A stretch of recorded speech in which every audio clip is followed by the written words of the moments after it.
Good morning, students. This is your English class.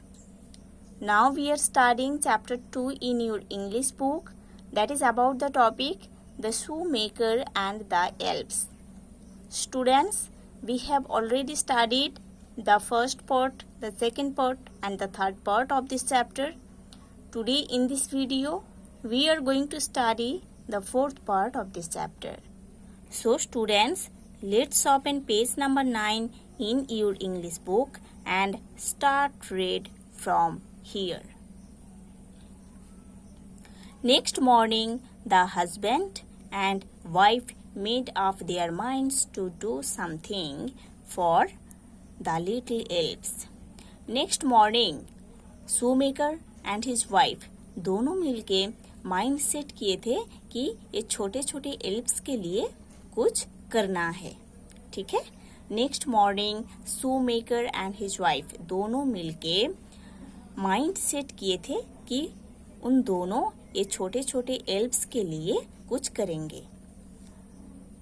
The shoemaker said to his wife, shoemaker अपनी wife को बोल रहे थे, what can we do for the nice little elves, हम ये छोटे छोटे एल्प्स के लिए क्या कर सकते हैं.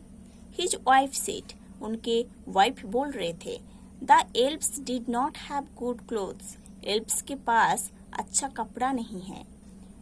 दे ओर ओनली रैग्स, ये जो एल्प्स है वो रैग्स पहने थे, है ना. रैग्स पहने थे मीन्स टूटे हुए कपड़े पहने थे. I shall make them little coats and trousers to wear. मैं वो दोनों एल्प्स के लिए छोटे छोटे कोट्स एंड ट्राउजर्स बना दूंगी. That will be very nice. ये बहुत ही अच्छा रहेगा. Said the shoemaker. shoemaker बोल रहे थे, I will make tiny shoes for the good elves. और मैं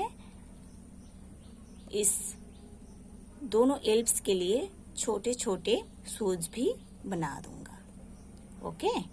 there little feet were bare, क्योंकि उन दोनों का जो छोटे छोटे पैर है वो विदाउट शूज है, इसीलिए मैं उन दोनों के लिए शूज बना दूंगा. So the shoemaker and his wife walked and walked. Shoemaker और उसके वाइफ काम कर रहे थे एल्प्स के लिए ड्रेस बनाने का और शूज बनाने का.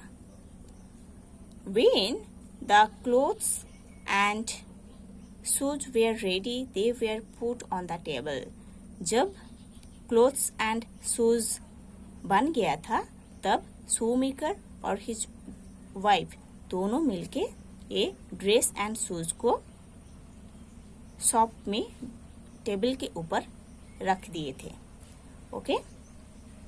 शूमेकर एंड हिज वाइफ जब ड्रेस एंड शूज को रेडी कर लिए थे, तब उसको दुकान में जाकर टेबल के ऊपर रख दिए थे. The shoemaker and his wife again hid behind the curtains. Shoemaker और उसकी वाइफ दोनों फिर उस कर्टेन के पीछे छुप गए थे. दे वेटेड साइलेंटली, उसके बाद दोनों साइलेंटली वेट कर रहे थे, देखने के लिए कि वो शूज और ड्रेस का क्या होता है. Once again when the clock struck 12, the elves jumped into the shop from the window. जब घड़ी में 12 o'clock हुआ था, तब ये एल्प्स विंडो से जंप करके शॉप के अंदर आ गए थे. They danced and jumped onto the table to do their work. दो एल्प्स मिल के डांस कर रहे थे, जंपिंग कर रहे थे, अपने वर्क करने के लिए टेबल के ऊपर जंपिंग कर रहे थे. There they saw little coats, trousers and neat little shoes left for them by the shoemaker and his wife. और टेबल के ऊपर दोनों एल्प्स देखे थे कि उधर छोटे छोटे कोट्स, ट्राउजर्स एंड शूज रखा गया है, जो कि शूमेकर और हिज वाइफ दोनों मिलके बनाए थे और उधर रखे थे। ये सब चीज टेबल के ऊपर एल्प्स ने देखे थे। The Alps were very happy. ये सब देखकर एल्प्स बहुत ही खुश हो गए थे। They clapped and loved with Joy.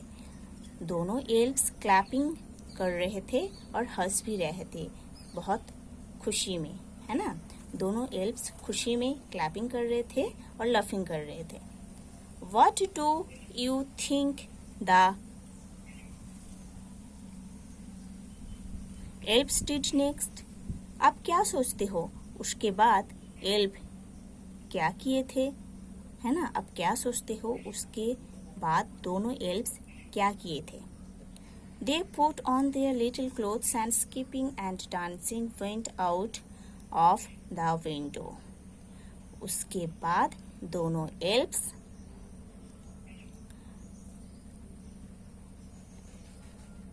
उस ड्रेस को ले लिए थे, है ना, पहन लिए थे और डांसिंग करते हुए विंडो से बाहर चले गए थे। The little Alps never came back again. छोटे छोटे जो एल्प्स वो कभी उस शॉप में वापस नहीं आए थे। But the shoe maker and his wife always had good luck. उसके बाद शू मेकर एंड हिज वाइफ दोनों के लाइफ में बहुत ही चेंज आया था, है ना।